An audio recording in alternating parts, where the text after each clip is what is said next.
राजकोट इथं नव्याने उभारण्यात येत असलेल्या छत्रपती शिवाजी महाराज यांच्या पुतळ्याच्या कामाची सुरुवात उद्यापासून होत आहे, अशी माहिती पुतळा उभारणीचे शिल्पकार राम सुतार यांचे पुत्र अनिल सुतार यांनी राजकोट येथे बोलताना दिली. पाहूयात. आज मी आलो इथे आणि आम्ही हे काम जे आहे साधारण 25 डिसेंबरला आमच्या हातात साईट दिली गेली.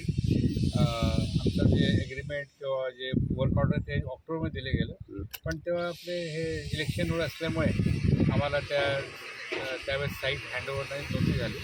25 डिसेंबरला आम्हाला साईट हँडओव्हर झाल्यानंतर तो जुना चबुतरा आम्ही तोडला. त्यानंतर मग खाली खणकाम सुरू केलं आपण आणि खाली जेव्हा आपण गेलो 10 फूट खाली गेलो तेव्हा कळलं की त्याचा जो रॉक आहे तो म्हणजे खूप ठोस नाही आहे आणि म्हणजे फ्रेजाईल आहे तो. पण आम्हाला 1 मीटर आणखी खाली जावं लागलं आणि त्याच्यामुळे आता त्याच्यामुळे थोडा वेळ लागला कारण दगड तोडायचा होता तर आम्ही आमचं काम साधारण म्हणजे आता हे 19 तारखेपर्यंत आमचं 17 फेब्रुवारीला आमचं पेडेस्टलचं पूर्ण काम झालेलं आहे. आणि हे जे तुम्ही पिलर्स बघता हे ड्युप्लेक्स नावाचं स्टील असतं, जे स्टेनलेस स्टील होऊनही मजबूत स्टील आहे आणि जनरली मोठे मोठे ब्रिजेसवर वापरले जातात. तर IIT आपलं मुंबईने आपल्याला हे रेकमेंड केलं होतं की समुद्राची हवा आहे, जो मॉइश्चर असतं समुद्राच्या जवळ, त्याच्या हिशोबाने हे ड्युप्लेक्स स्टील वापरायला पाहिजे. त्या हिशोबाने आम्ही पूर्ण मधलं स्ट्रक्चर ड्युप्लेक्स स्टीलने केलेलं आहे. आणि जसं आपण सरदार पटेलचा स्टॅच्यू केला त्याच्यात जे ब्रॉन्झ वापरलेलं आहे, शिवाय आंबेडकरांचा स्टॅच्यू जो बनतो आहे मुंबईला आपणच करतो आहे त्याच्यातही जे ब्रॉन्झ वापरतो आहे त्याला C903 म्हणतात, ज्याच्यामध्ये 88% कॉपर असतं, 8% टिन असतं आणि 4% झिंक असतं. ते म्हणजे खूप मजबूत ब्रॉन्झ आहे आणि त्याच्यावर हवेचा समुद्राच्या पाण्याचा जास्त त्याचा इफेक्ट होत नाही. त्या दृष्टीने हे पण आम्ही इथे वापरलं आहे. आणि आता आज उद्यापासून एक मोठी क्रेन मागवली आहे आम्ही कोल्हापूरहून घेतलेली. उद्या आली की आपल्याला उद्यापासून आपलं हे जे ब्रॉन्झचे पार्ट्स आलेले आहेत, खाली मोठा दगड दाखवलेला आहे ज्याच्यावर शिवाजी महाराज उभे आहेत तसं. तर पहिले जो दगडाचा पार्ट जो आहे साधारण 30 फूट बाय 30 फूटचा तो आपण पहिले ठेवणार आहे.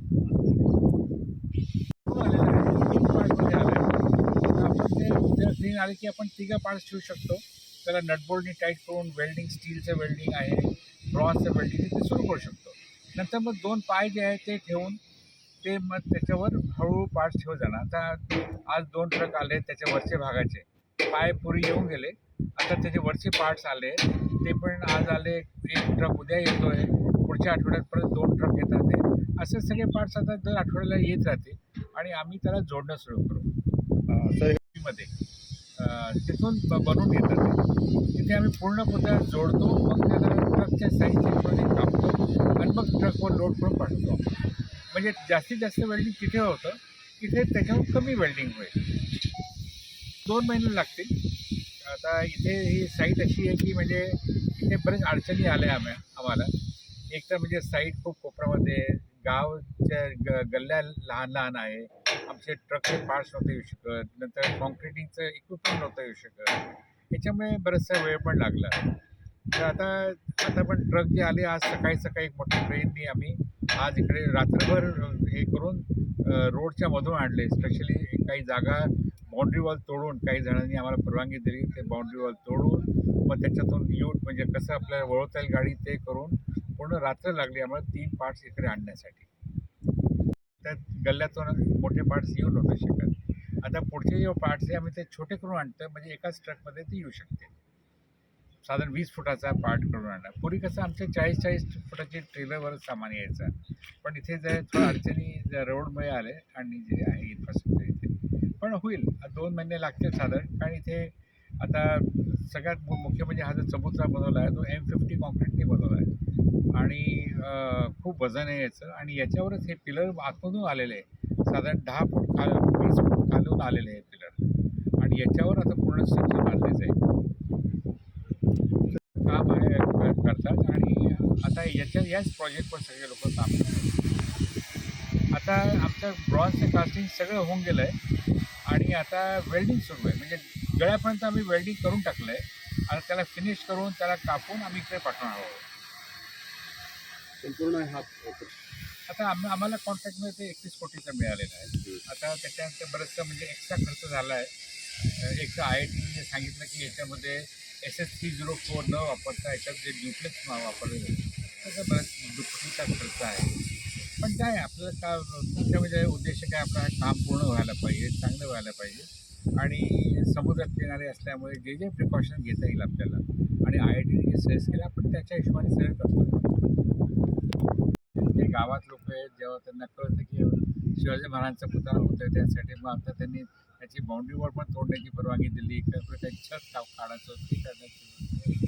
पण एवढंच की इथे मालवण एक छोटं गाव शहर असल्यामुळे इथे जे इन्फ्रास्ट्रक्चर पाहिजे कन्स्ट्रक्शन ॲक्टिव्हिटीसाठी मोठे ते आम्हाला दुरून आणणार तर त्याच्यासाठी पण एक त्रास आहे. कारण 25-30 किलोमीटरवर कॉन्क्रीट आणणं ते इथे आणायचं रात्रभर कॉन्क्रिटिंग करायचं ते म्हणजे थोडंसं आहे कारण लिमिटेशन्स आहेत.